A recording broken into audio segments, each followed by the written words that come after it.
जसं की या मशीनमध्ये 6 प्रकारचे पदार्थ बनतात. चकली, कुरडई, मुरुक्कू, पट्टी पापड, स्टिक्स. तर आपण आता भाजणी चकली बनवतोय. तर भाजणी चकलीवर आपण इथून सेटिंगमध्ये जाऊन चकलीची साईज इथून सेट करू शकतो. जसं 3 राउंड केलेलं आहे.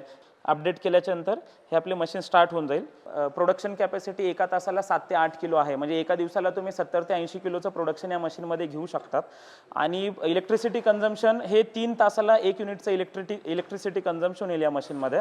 म्हणजे अगदी 25 किलो मॅन्युफॅक्चर करण्यासाठी चकली फक्त 10 रुपयाचा खर्च लागेल. त्यासोबत मशीन खूप कॉम्पॅक्ट साईजमध्ये आहे. मशीनचा काहीच व्हायब्रेशन नाही. जसं तुम्ही आता बघत असाल व्हायब्रेशन नाही आहे, नॉईज नाही आहे. म्हणजे ज्यांचं फ्लॅट सिस्टम आहे, जे फ्लॅट्समध्ये राहतात तिथं नॉईज व्हायब्रेशन पाहिजे नसतं, तर त्यांच्यासाठी अगदी उत्तम मशीन आहे. पोर्टेबल मशीन आहे.